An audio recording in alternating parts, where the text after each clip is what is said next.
साथियों नमस्कार, कैसे हैं आप सब लोग? मजामा केम छो कैसा आहे इस आप सबको? जय श्री राम, जय बालाजी की, जय खाटू श्याम जी की। साथियों, जब कभी भी हम लोग ट्रैप होते हैं एंटी करप्शन केस में, तो हमको बेटर कॉन्सिक्वेंस जो है फेस करने होते हैं डिपार्टमेंटल एक्शन के।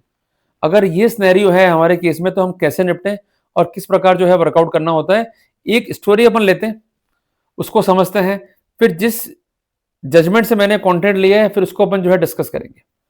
एक बार एक व्यक्ति था जिसका नाम था मिस्टर ए। वो एक कॉरपोरेशन से अटैच था और उसके अंडर में जो है काम कर रहा था। कॉरपोरेशन जो है वो सरकारी है, तो लाजमी सी बात है मिस्टर ए क्या हो जाएंगे, पब्लिक सर्वेंट। ये आप जो है नोट डाउन कर लीजिए। अब चूंकि वो लोक सेवक हैं और अगर वो रिश्वत को मांगते हैं या प्राप्त करते हैं, क्लियर है, तो ऐसे सिनेरियो में उन पर कार्रवाई चलेगी पीसी एक्ट के तहत। क्लियर हो गया अपने को? तो इन पर भी आरोप है कि इन्होंने सर्टेन अमाउंट जो है मांगा एज ब्राइब। इन पर जो है ट्रैप कार्रवाई हुई, एफआईआर हुआ, फाइनली ही इज चार्जशीटेड। देखिए, जब भी लोक सेवक होगा अरेस्ट या होगा चार्जशीटेड, डिपार्टमेंट बहुत अच्छा काम करता है। डिपार्टमेंट क्या करता है, सबसे पहले बगैर सुने सस्पेंड कर देगा लोक सेवक को। जबकि एम्पल जजमेंट है ऑनरेबल सुप्रीम कोर्ट के, ऑनरेबल हाई कोर्ट के, कि बगैर सुने कोई भी ऑर्डर पास मत करो जिससे परजुरी कॉज हो। पर समझाए कौन इन्हें? ना तो आप बोलते हो, ना इन्हें कानून पता है, बस सस्पेंशन ऑर्डर निकाला और भुगतता है निर्दोष पब्लिक सर्वेंट। जो मामला मैं डिस्कस करूंगा, इसमें भी लोक सेवक जो है सस्पेंड रहा पूरे 1 साल के लिए लगभग। फिर सस्पेंशन जो है रिवोक हुआ।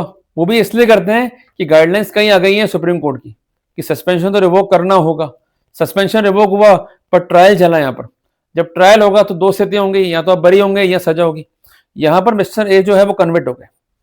अब जब कन्विट होंगे, डिपार्टमेंट फिर मोशन में जाएगा, सीधा आपको ऑर्डर आएगा टर्मिनेशन का कि आपको सेवाओं से बर्खास्त किया जाता है। जबकि वहां भी नियम कायदे कानून है कि सुनवाई का अवसर देना होगा, क्योंकि जब भी कन्विक्शन होगा, यूं तो है नहीं लोक सेवक जो है चुपचाप बैठ जाएगा, वो अपील दाखिल करेगा और जो सेंटेंस है उस पर स्टे लेगा। क्लियर है बात ये? और ऐसे एम्पल जजमेंट कई हैं जिसमें स्पष्ट लिखा गया है कि अगर ट्रायल में कन्विट हो गए हैं, अपील पेंडिंग है, तो इसे ट्रायल का कॉन्टिन्यूएंस ही माना जाएगा। पर डिपार्टमेंट सुनने को तैयार नहीं होता है। जी आप तो कन्विट हो गए जी, आपको सेवाओं से बर्खास्त तो करना ही होगा। और इनका एक ही स्टैंड है कि जो करप्शन के मामले हैं, they involve the moral turpitude, that's why you are liable for termination. यहां पर जो चार्ज ऑफिशियल है, इसने क्या किया, एक्ट किया इन द प्रीमेच्योर वे। इसने क्या करा, जो ऑर्डर था टर्मिनेशन का उसको चैलेंज कर दिया। और एक बात ध्यान रखिएगा कि अगर मामला पेंडिंग है एंटी करप्शन का, तो ऐसे सिनेरियो में सफलता मिलने के चांसेस होते हैं कम। तो वही यहां पर हुआ, सफलता इसको नहीं मिली। जब ये क्रिमिनल अपील जीता और जो ऑर्डर ऑफ कन्विक्शन था वो हुआ सेट असाइड, तो फाइनली फिर ये गया रिव्यू पिटीशन के अंदर बिफोर डिपार्टमेंट। इसका कहना यह था कि जो डिसमिसल ऑर्डर है या जो ऑर्डर है टर्मिनेशन का, उसको सेट असाइड किया जाए और जो मेरे बेनिफिट्स आपने विदहोल्ड कर रखे हैं वो मुझे प्रोवाइड किए जाए। डिपार्टमेंट ने इसकी पिटीशन को जो है रिजेक्ट कर दिया। जब डिपार्टमेंट आपको राहत नहीं दे रहा है तो आप कहां जाएंगे, अपील में। क्लियर है बात ये? तो इसने पिटीशन को जो है दाखिल करा before honourable high court, writ जो है फाइल करी। और इसका एक ही अटैक ये था कि मेरे केस में अथॉरिटी ने बगैर प्रॉपर रीजनिंग दिए ऑर्डर पास कर दिया, ऑर्डर अनरीजनड है, that's why direction is to be given. तो वहां पर डायरेक्शंस दिए गए कि आप जो है रीजन ऑर्डर पास करो। जब ये व्यक्ति एक्विट हो चुका है, अपना सबमिशन दे रहा है, तो उसे कंसीडर क्यों नहीं किया जा रहा है? तो यहां पर क्या किया डिपार्टमेंट ने, एक ऑर्डर पास किया कि इसका जो टर्मिनेशन है वो जस्टिफाइड है।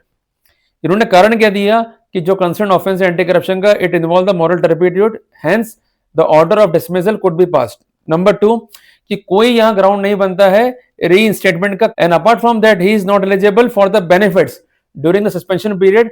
इसका महत्वपूर्ण कारण क्या है कि जो ये व्यक्ति बरी हुआ है, ये बरी हुआ है कि प्रोसिक्यूशन अपना केस प्रूव नहीं कर पाया, इसको ऑनरेबल एक्विटल जो है नहीं मिला है।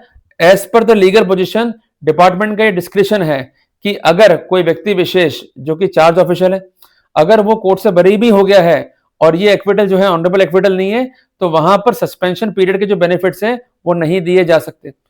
जब ये ऑर्डर पास हुआ, अगेन ये ऑर्डर चैलेंज हुआ, तो कोर्ट ने जो पॉइंट नंबर 3 था कि ये एलिजिबल है to get the benefits for suspension period, जिसको ध्यान में रखते हुए डायरेक्शन दी डिपार्टमेंट को कि 3 माह के भीतर जो है फैसला करते हुए इन्हें बेनिफिट जो है प्रोवाइड किए जाए। अब फूड डिपार्टमेंट जो है इस बात से बौखला गया। अब ये गया डीबी के अंदर।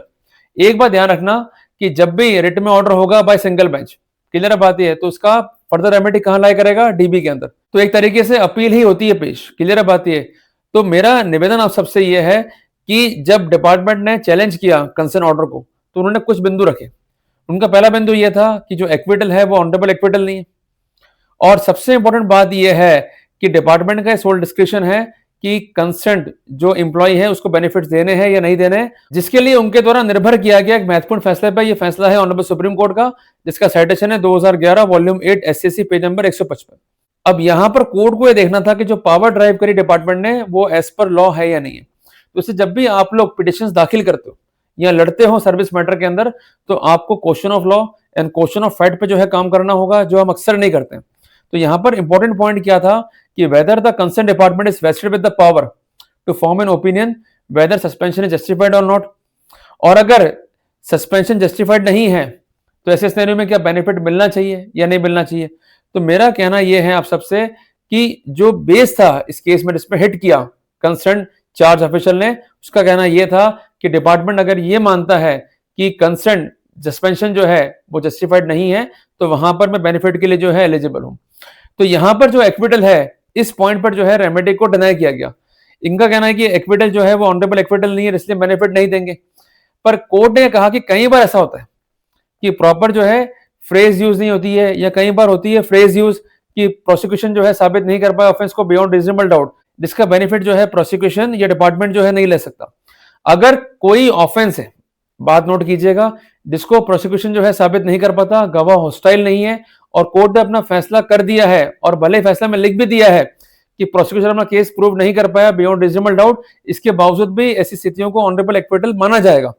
दो महत्वपूर्ण फैसले हैं इस पॉइंट पर, इसको आप जो है नोट डाउन कीजिएगा। साइटेशन है 2022 वॉल्यूम 1 एससीसी पेज नंबर 1, दूसरा है AIR 1964 supreme court page number 787। तो इसका बेनिफिट जो है कंसर्न व्यक्ति विशेष को यहां पर जो है दिया गया। तो कोर्ट ने फैसले में लिखा है कि if the acquittal is directed by the court on consideration of the facts and material evidence on record with the finding that the offence is not proved by the prosecution, in that scenario it shall be treated as the honourable acquittal. तो ये फायदा जो है दिया है concern आरोपी को। तो इसलिए अगर आप बरी हो गए, डिपार्टमेंट आपका प्ली कंसिडर नहीं कर रहा है, उनका कहना यह कि एक्विटल जो है ऑनरेबल एक्विटल नहीं है, तो आप इन फैसलों पे जो है रिलाई कर सकते हैं और डिपार्टमेंट को जो है अपना सबमिशन दे सकते हैं। और इस बिंदु पे जो रिसेंट फैसला है honourable Punjab and Haryana high court का, जिसका नाम है फूड कॉर्पोरेशन ऑफ इंडिया बनाम वेद प्रकाश, जजमेंट का डेट है 19/12/2025। जो ये वर्तमान फैक्ट्स हैं ये मैंने इस कंसर्न जजमेंट से लिए, क्लियर है बात ये। तो ये आपके लिए काफी हेल्पफुल है। जब कभी भी इस तरह का ट्रबल है, डिस्पाइट ऑफ गेटिंग पैनिक, आप फैसले पर रिलाई कीजिए और रेमेडी को जो है सिक्योर कीजिए। और जब भी हम जाते हैं कोर्ट में, तो कोर्ट भी लॉ पॉइंट को देखता है, क्लियर है। भाई सफलता मिलेगी नहीं मिलेगी वो सबसे बात की बात है, पर हमारे प्रयास ही डिफेक्टिव है, ना पिटिशन प्रॉपर है, ना सबमिशंस प्रॉपर है, हमने काम ही नहीं करा लॉ पॉइंट पे, तो फिर सफलता कैसे मिलेगी आपको। इसलिए वर्कआउट करो, तभी अपने को राहत मिलेगी। अब यहां पर व्यक्ति जो है डिफीट हुआ बाय डिपार्टमेंट, हाई कोर्ट गया, रिमांड हुआ मैटर, फिर डिफीट हो गया, फिर हाई कोर्ट गया, फिर जीता, फिर डिपार्टमेंट गया फर्दर अपील में, तो वहां भी जीत गया, क्योंकि इन्होंने प्रॉपर जो है होमवर्क किया, जो कोर्ट की क्वेरीज थी उसको सेटिस्फाई किया विद द लीगल पोजीशन।